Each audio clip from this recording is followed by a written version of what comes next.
भूगोल के इस व्याख्यान में आज हम लोग चर्चा करेंगे पेपर फर्स्ट के सेक्शन बी का। सेक्शन बी जो इन्वायरमेंट का पार्ट है आपका, उसके फोर्थ यूनिट का हम लोग पर बात करेंगे।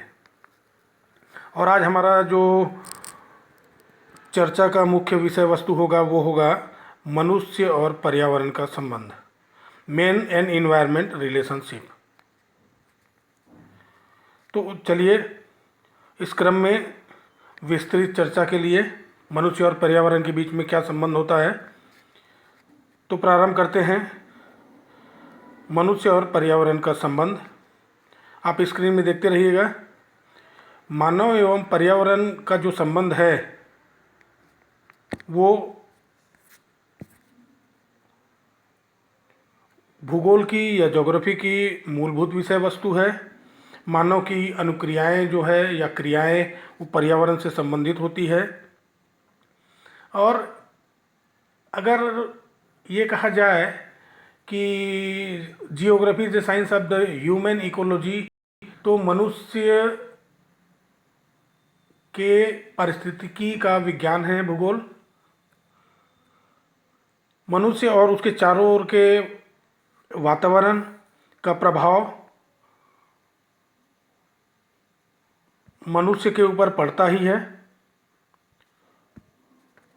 इस तरीके से और मनुष्य उससे प्रभावित होता है और वातावरण को भी प्रभावित करता है। जो पर्यावरण की रचना करने वाले तत्व हैं, एलिमेंट हैं, वो हर जगह समान रूप से वितरित नहीं होते। डिस्ट्रीब्यूशन उनका जो है वो हर जगह समान, कि भाई पानी है तो हर जगह बराबर पानी मिलेगा, हवा है तो हर जगह बराबर हवा मिलेगा, या मिट्टी है तो हर जगह समान मिट्टी मिलेगी, ऐसी कोई बात नहीं है। उसके वितरण में समानता नहीं होती है जो पर्यावरण की रचना करने वाले तत्व हैं उनके वितरण में। इसलिए पर्यावरण स्थानिक होता है और कालिक होता है। टाइम का भी वही हिसाब है कि भाई किसी समय में बरसात होती है तो किसी समय में ठंड पड़ती है तो किसी समय में गर्मी पड़ती है। हमेशा जो समय है वो समान नहीं होता है। उस समय में चीज़ें जो पर्यावरण में उपलब्ध होती है या पर्यावरण को निर्धारित करने वाली होती है वो बराबर होती है, ऐसी कोई बात नहीं है। तो पर्यावरण की स्थानिक भिन्नता के कारण मनुष्य और जो बहुत सारे जीव हैं उनके क्रियाकलापों में विविधता देखी जाती है। ये जो क्रियाकलापों में विविधता देखी जाती है इसका आशय है,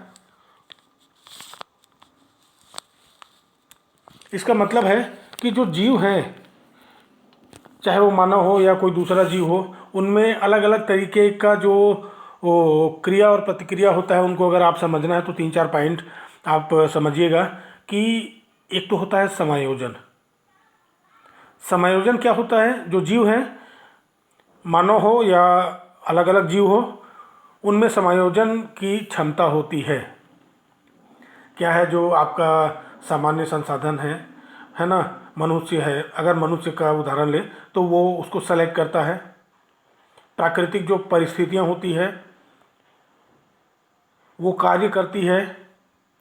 मनुष्य जिस क्षेत्र में रहता है वो क्षेत्र उसको ऑलरेडी एक योजना प्रस्तुत कर देती है।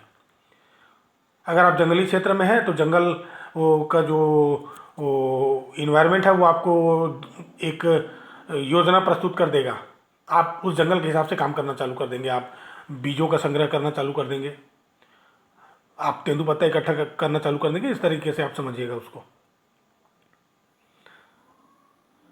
अगर आप डेजर्ट रीजन में हैं तो जो रेगिस्तान है वो आपको एक योजना प्रस्तुत कर देगा, आपको उसके हिसाब से रहना है। समायोजन के लिए एक योजना प्रस्तुत कर देता है वो पर्टिकुलर क्षेत्र, और उस योजना के अनुरूप अनुसरण करना प्रकृति के साथ समायोजन कहलाता है। अगर बहुत दलदली क्षेत्र है तो आप यूकेलिप्टस की खेती करिए।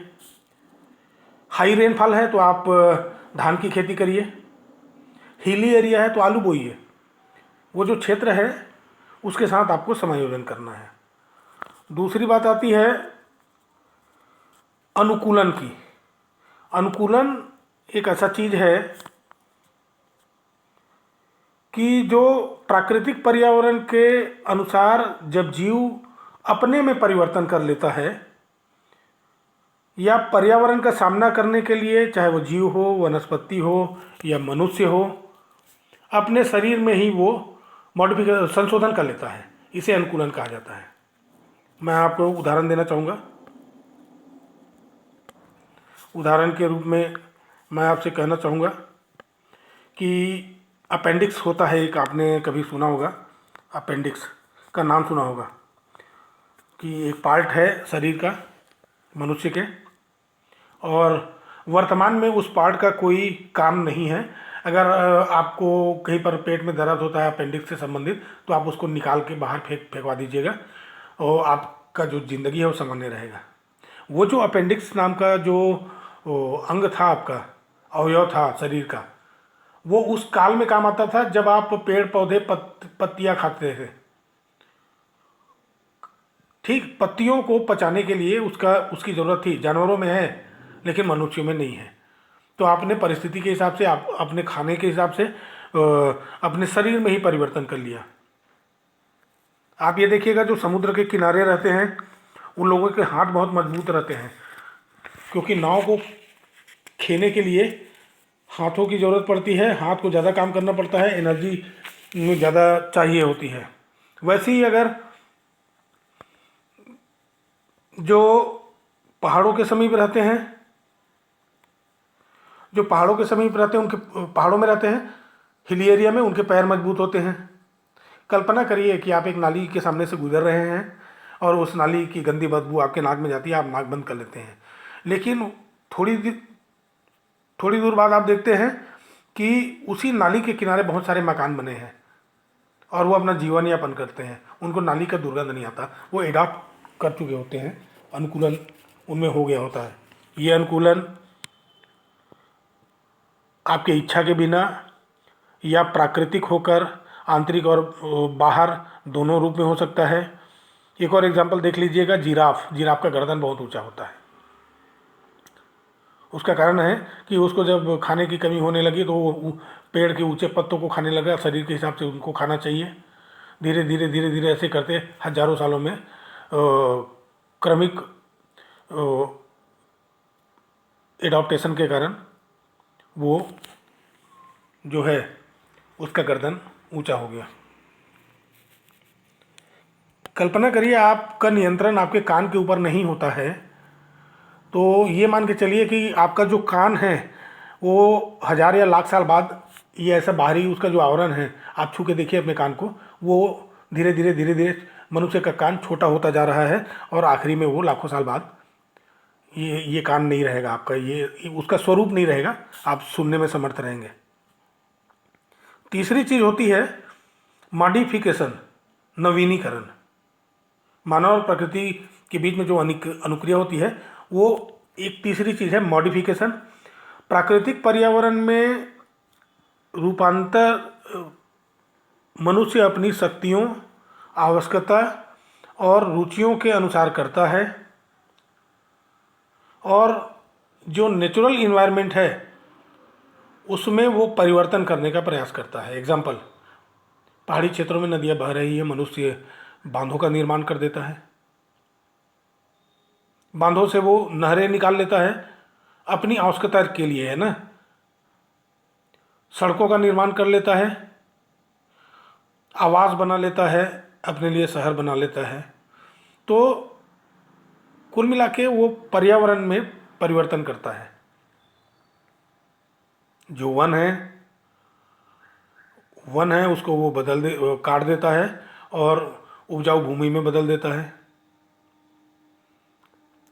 जो रेगिस्तान है उसके प्रचार को रोकता है, वहाँ खेती करने की कोशिश करता है, और जब उसको पानी की आवश्यकता पड़ी तो वो जमीन को खोद के भी पानी निकाल लेता है। तो इस प्रकार से नवीनीकरण की क्रिया होती है। और चौथी है इकोलॉजिकल सक्सेशन, पारिस्थितिकी अनुक्रमण। ये दोनों के बीच में एक इंटरेस्टिंग रिलेशनशिप होता है। मनुष्य और पर्यावरण के पारस्परिक संबंधों का जो रूप है या स्वरूप है वो समय के साथ व्यवस्थित और परिवर्तित होते रहता है, घनिष्ठ होता है, संचित होते रहता है। इसको पारिस्थितिक अनुक्रम कहते हैं। एग्जाम्पल दे रहा हूँ मैं। अभी वर्तमान में औद्योगिक नगर बहुत चर्चे में है। प्राचीन काल में धार्मिक नगर हुआ करते थे। काशी, इलाहाबाद, मथुरा, हरिद्वार, ऐसे इनकी प्रमुखता ज़्यादा थी, इनका महत्व ज़्यादा था। आज व्यापारिक नगर हो गए मुंबई, गुड़गांव, दिल्ली, कोलकाता, मद्रास, इस टाइप के। दूसरा उदाहरण पुराने ज़माने में नाउ प्रेजेंट टाइम जापान बहुत हाई टेक्नोलॉजी है, इकोनॉमिक बहुत डेवलप है। पुराने ज़माने में जापान कुछ नहीं था, ग्रेट ब्रिटेन। आप प्रकृति में देखेंगे तो इसी तरीके से वाटर साइकिल होता है, जली चक्र होता है, नाइट्रोजन साइकिल होता है, मिनरल साइकिल चलते रहते हैं। अगर आप संस्कृति के क्षेत्र में देखेंगे तो धर्म, सभ्यताएं, राज्य अपनी अस्तित्व खोते रहते हैं और जन्म लेते रहते हैं। ये चलते रहता है। पुराने ज़माने में मंचूरिया एक शक्तिशाली देश हुआ करता था। तिब्बत आपका जो पड़ोसी देश है, बहुत छोटा सा देश है। एक ज़माने में तिब्बत अत्यधिक शक्तिशाली हुआ करता था। सिक्किम एक पृथक देश के रूप में था, आज नहीं है। तो ये सब चलते रहता है। आप यूएसएसआर की बात करेंगे तो वो टूट के 16 अलग अलग देशों में बदल गया, जो कि प्राचीन काल में वो एक बहुत शक्तिशाली राष्ट्र था। तो इस तरीके से ये जो परिवर्तन है वो होते रहता है समय और काल के हिसाब से। और मनुष्य और जो वातावरण है उसके संबंध अत्यधिक परिवर्तनशील हैं। इसलिए इसके अध्ययन में गंभीरता और विभिन्न आयाम और पक्षों को ध्यान में रखना आवश्यक है। आप देखिएगा वर्तमान समय में तीव्र आर्थिक विकास से उत्पन्न जो चीज़ें हैं, संसाधन विदोहन की अत्यधिक जो क्रिया है, खासकर नगरीय क्षेत्रों में जनसंख्या का अत्यधिक दबाव होना और नगरीकरण और औद्योगिकीकरण, इन जो 4 बिंदु हैं, इनके कारण पर्यावरण संबंधी जो समस्या है वो गंभीर होने लगी ही। इसलिए पर्यावरण और मानव के बीच के संबंधों का ज्ञान होना बहुत ही जरूरी है। यह जानना आवश्यक है कि पर्यावरण का मनुष्य के साथ क्या संबंध है और वो संबंध मनुष्य के विकास और विनाश को कहाँ तक प्रभावित करती है। और इसलिए पर्यावरण की सुरक्षा आवश्यक है। मनुष्य और पर्यावरण संबंध को अगर ध्यान दे इस डायग्राम में, मैन एंड रिलेशनशिप में, तो क्योंकि हम मनुष्य हैं इसलिए मनुष्य को केंद्र में मान के अगर आप देखते हैं तो देखिएगा आपको इस टाइप का एक फ्लो डायग्राम मिलेगा।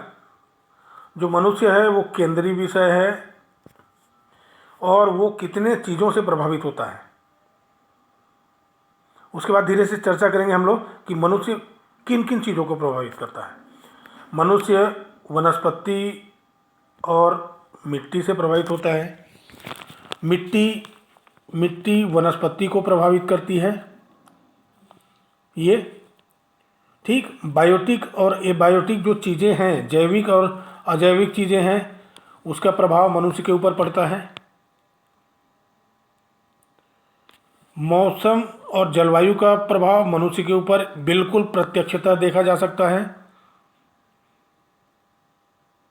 भाई डेजर्ट में रहने वाला मनुष्य आप देख लीजिए,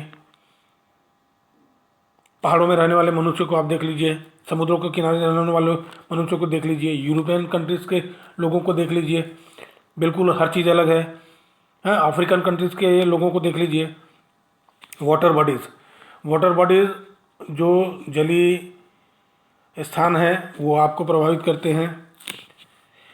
कल्चर्ड सोसाइटी, समाज का भी प्रभाव मनुष्य के ऊपर पड़ता है। और पर्यावरण का प्रभाव सीधे तौर पर समाज पर पड़ता है। सोसाइटी सोसाइटी विभिन्न प्रकार की सोसाइटी हैं।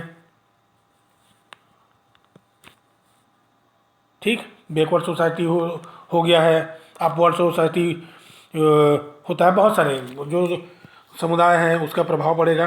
तो मनुष्य एक एक केंद्रीय विषय है और इस मनुष्य पर बहुत सारी चीज़ों का प्रभाव पड़ता है। आगे चलते हैं।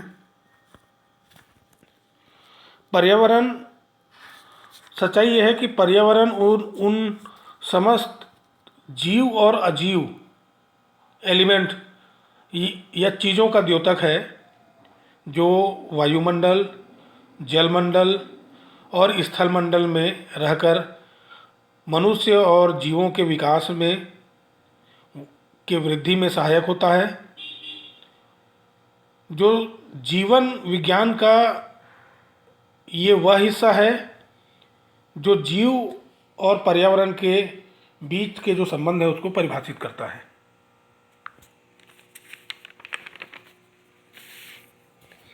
आप जानते हैं कि प्रकृति निरंतर परिवर्तनशील है और इस परिवर्तनशीलता का जो प्रभाव है वो समस्त जीव जगत पर पड़ता है।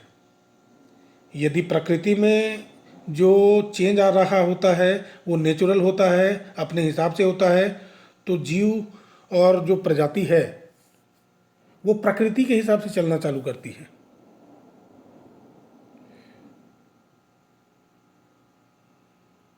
और वो संतुलन स्थापित कर लेती है। लेकिन अगर जो प्रकृति में परिवर्तन की दर अस्वाभाविक होती है, जीवों में उस परिवर्तन के हिसाब से उस गुणों का विकास नहीं होता, कठिन हो जाता है, उस स्थिति में प्रकृति अपना संतुलन बनाए रखने में असमर्थ हो जाती है और फिर यहीं से विनाश या विनाश का प्रारंभ होता है। आगे चलते हैं। जैसा कि आप इस स्क्रीन में देख रहे हैं, मनुष्य जीवों में श्रेष्ठ है। मानव की शारीरिक रचना और बौद्धिक क्षमता दूसरे जीवों की तुलना में ज़्यादा विकसित है। वो अपनी आवश्यकता के हिसाब से इन्वायरमेंट का चुनाव कर लेता है, सेलेक्ट कर लेता है और कोशिश करता है कि पर्यावरण का उपयोग वो अपनी आवश्यकताओं की पूर्ति के लिए करते रहे। प्रकृति मनुष्य को संसाधन उपलब्ध कराती है। मनुष्य संसाधन जो प्राप्त करता है वो पर्यावरण से ही करता है, प्रकृति से करता है। और उसके उपयोग का आधार इसी उपयोग पर एग्रीकल्चर में, इंडस्ट्रीज़ में, ट्रांसपोर्ट और माइनिंग में, एनिमल हस्बेंड्री कहते हैं पशुपालन। यदि मनुष्य को इच्छित लक्ष्य जो वो प्राप्त करना चाहता है वो प्राप्त नहीं होता तो वो मॉडिफिकेशन कर देता है, हमने जो बात की थी पहले। और प्रकृति के साथ उनका सामंजस्य और संघर्ष दोनों चलते रहता है। या तो वो अनुकूल हो जाएगा या तो फिर वो उसको लगता है कि ये लाभदायक नहीं है तो उसमें मॉडिफिकेशन करता है, रूपांतर कर देगा। तो ये दोनों चलते रहता है। मानव के जो क्रियाकलाप हैं, सामाजिक सांस्कृतिक संरचनाएं,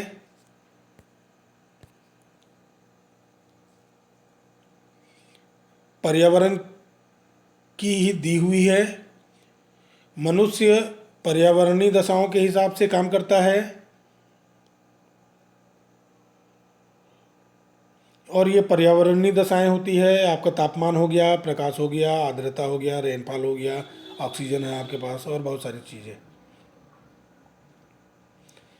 मानव के स्वास्थ्य पर मानव के स्वास्थ्य पर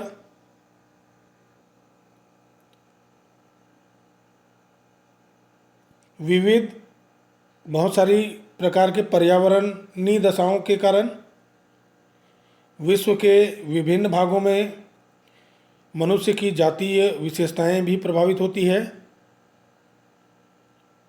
इन दशाओं का प्रभाव मनुष्य के ऊपर आर्थिक रूप से होता है, सामाजिक रूप से होता है, राजनीतिक रूप से होता है, सांस्कृतिक विचारधाराओं और व्यवहार पर भी पड़ता है। पर्यावरणीय प्रकोप, भूकंप, ज्वालामुखी, बाढ़, सूखा, ये मनुष्य को एहसास करा देते हैं कि, या ये कहें कि पर्यावरण का मनुष्य को बोध करा देते हैं। देखिए, पर्यावरण मनुष्य को अत्यधिक प्रभावित करता है। अगर आप कहें कि पर्यावरण के दशाओं का प्रभाव, वो एक नए इकोलॉजी का निर्माण करते हैं। जो लोग रेगिस्तानों में रहते हैं, बिल्कुल उनका खान पान, रहन सहन, सांस्कृतिक विचारधाराएं, भाषा, बोली, धर्म, विचारधारा, हर चीज़ बिल्कुल अलग होता है। जो बर्फीले प्रदेशों में होते हैं उनसे बिल्कुल अलग होता है। तो इस तरीके से मनुष्य और जो पर्यावरण है उनका जो प्रभाव है वो बहुत ही घनिष्ठ, क्लिष्ट और परिमार्जित होता है। मनुष्य के पारिस्थितिकी के अंतर्गत भौतिक, आध्यात्मिक योग्यता के विकास के लिए मानव पर्यावरण संबंधों की व्याख्या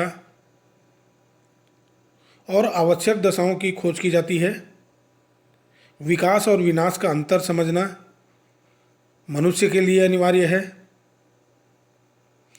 और एक सामान्य तरीके से देखा जाए तो वर्तमान समय में मानव और पर्यावरण के संबंधों में दरार सी आ गई है। तो इसको ठीक करने के लिए मनुष्य और जो पर्यावरण है उसके संबंधों की जो विस्तृत समीक्षा आवश्यक है। देखिए, आज के लिए मनुष्य और पर्यावरण संबंधों के संदर्भ में इतना ही।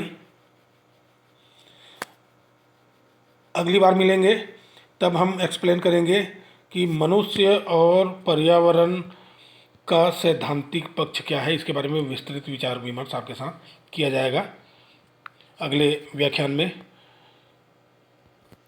तो इस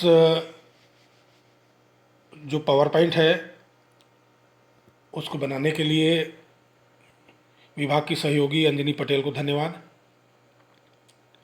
आप सभी का धन्यवाद कि आप गंभीरतापूर्वक इस व्याख्यान में हिस्सा लिया। और मैं आशा करता हूँ कि हमारा जो क्रम है वो इसी प्रकार सतत बना रहेगा। बहुत ही जल्दी मिलते हैं। आप सभी का धन्यवाद, आभार।